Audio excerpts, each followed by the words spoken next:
I know. I'll do my own OT, baby. Thank you for joining us. Ed Henry is on the couch. Lisa Boothe and Dagen McDowell are visiting. Oh, now I can put my arms over the back of the truck.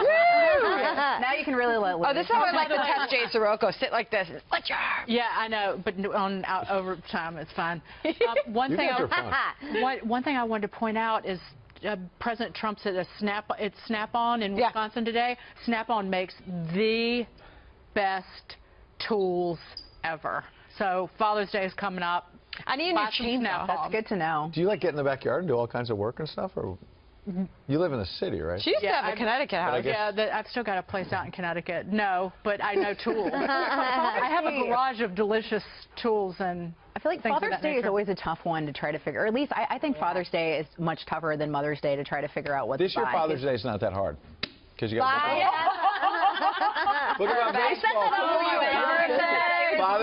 Fathers and sons love baseball books, and I know Senator John McCain will love this book. I might give you this one. I feel like he has it. I hope he has it. I'm not kidding. I feel like I saw it in his apartment. But oh my gosh, really? Yeah. What's funny? That's really nice to hear. Books. I feel like he has What's funny is I was on a plane with Senator McCain a couple years ago, and I think I was covering the New Hampshire primary. He was not running that year, but he was in Boston for a speech. We sit next to each other, and I thought we were going to talk about the Senate, and all we talked about was 80% was baseball. I'm sorry. But he loves the Arizona Diamondbacks. Oh, Megan, do you like baseball? I'm fine. I mean, I love boxing. Not really. Like, if you're talking about, like, a sport I love, which he also really loves boxing, but he rides hard for the Diamondbacks. I mean, and all Arizona teams. He also loves the Cardinals. And you love baseball? Oh, no, I hate baseball. Coyotes and hockey. You hate? I hate baseball. Of any of the professional sports, baseball is You're going to tell me because it's slow and boring. Is that why? Sort of, yeah. If you go to a game, it's But yeah, I was going to say, going to baseball too many games. Watching it on TV is one thing, but I think going to baseball games is a lot of fun because you've got your hot dog, you've got a beer. Normally, at least if you go in the spring, the weather's nice. When you go in the summer, it's a completely different story. You know what was a shock to me when I came to New York was in Chicago, the bleachers at Wrigley Field are a blast. I mean, like so much fun. They're in the sun, and everybody's having a good time. And then I got to New York and Yankee Stadium. I guess this was like the old Yankee Stadium. It's like, I think it's non-alcoholic. Yeah. It's like not the sought-after. The old one. We had to go non-alcoholic because the old one, as in like was bad. The new one's only. How old is this one? Like since about 09. Yeah. 09. Yeah, less than 10 years. That sounds right. Yeah. So it was. So it was the few years leading up to that I was in. The one that still had Babe Ruth. Yes. I was at Yankee Stadium last night because I'm a Yankees fan. I was talking to some people behind the scenes who were giving me a little tour, and one of them said, "Where are you going to be?" And I said, "I'll be on Outnumbered tomorrow." And one of them said, "Do you know Lisa Boothe?" Yeah, baby. So we're going to have to get her to a game. There are people in Yankee Stadium who... Get her to a game. You know, Harris and I went to the home opener of Yankees last year. Yeah, you went? It was Harris's first professional baseball outing ever. I looked at her, I was like, are you kidding me?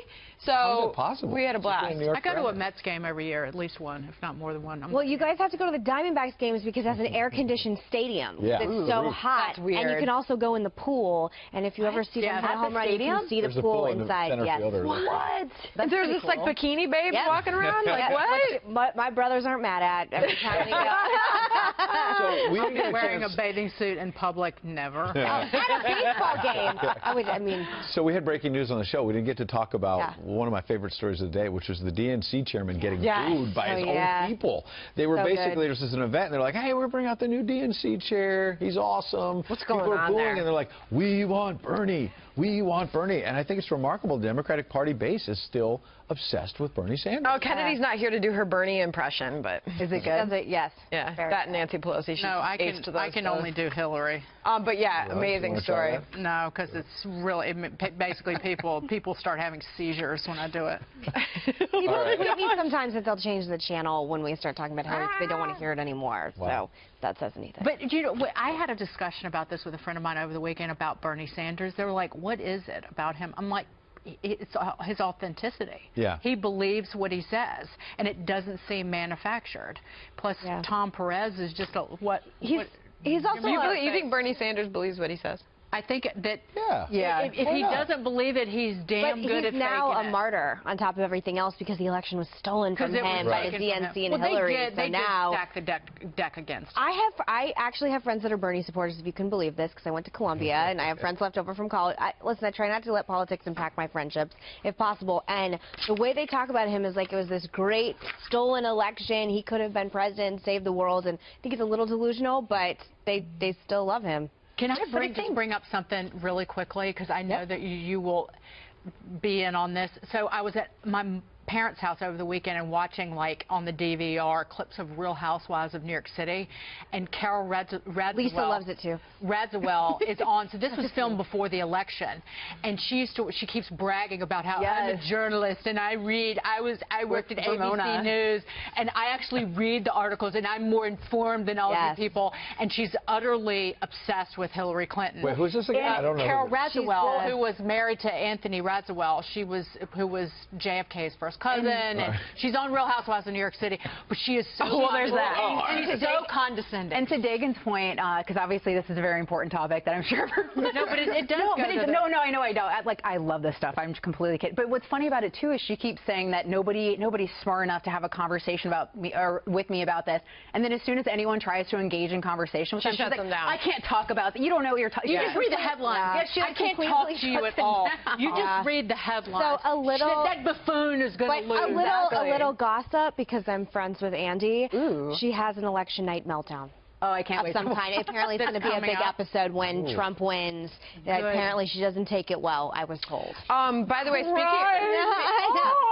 And all three of us should have a viewing party and watch with popcorn. I find great joy I love it. Seeing this just implosion. So Sandra and I are going to leave because we're not part of this. I'm sorry. But it goes back to the She's a journalist lecturing. It does go to you because it's about journalists lecturing Americans. I know more than you. Wait, so speaking of which, lecturing Americans, in case we don't get to the story on the live version of Outnumbered Tomorrow, the NBC sports writer tweeted after a big display of the American flag during the national anthem during the Atlanta Braves game, tweeted, "Will you keep politics out of sports, please?" Will you keep this jackass out of my life? We like sports to be politics-free. It was an American flag. What does the flag have to do with politics? So I have a question to you guys. Do you think that sports has learned their lesson at all with the Colin Kaepernick? Because the NFL saw a huge ratings drop as a result, right? You're so you would think that baseball, these other sports that really put patriotism first, but pastime. Well, he's at NBC. He's not at Major League Baseball. Well, granted, but you would think that there would be a warning, or at least people would be astute enough to pick that up. I don't know.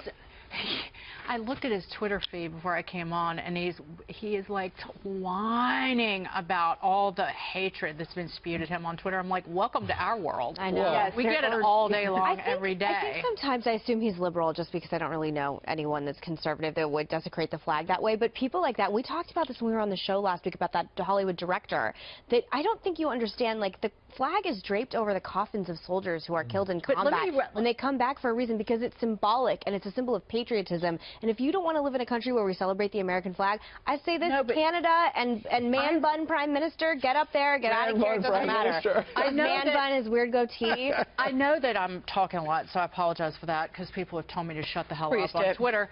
But I want to raise this issue, though, because I read this Calcaterra's column. What about, though, the idea that people over-commercialize the American flag, and that companies use it in a way, and even professional sports use it in a way to create an image. But this was just a national anthem, right? At a baseball game. No, in this case, wasn't it? No, he wrote an entire column about the display of the flag. I am the wrong person to ask, because I buy Budweiser cans now specifically to have in my fridge because it has the American flag on it. I thought that was a legitimate point of discussion, but again, the way that he wrote the column, it was just condescending, and it came across as just being anti-American. But I thought that was certainly interesting, is that people, that about the over-commercial, or just the commercialization of the American flag. I'm like the way wrong person. Way wrong person. That's why I brought it up, because I was curious what you guys thought about the American flag, love of country, patriotism is one of the common threads that tie us all together. And if you don't have that, if you have an erosion of this belief in, the fundamental belief that America is great, then, what do we have as a nation, in my opinion? All we have left is man bun at that point. Exactly. Oh my gosh. Prime Minister Man Bun. I cannot get enough American flag T-shirts, headbands. Yeah. I cannot get enough of it in my life. The time where all this forever. No, I agree with you, but I thought that I have a framed American flag in my living room. If this, So the show is awesome, but this is even more fun with you guys. Because you like the real Dagen comes out. Thank you. You're like, what? Yeah, the Dagen. Thank you. Thank you. Okay, bye-bye. I want to have beer on a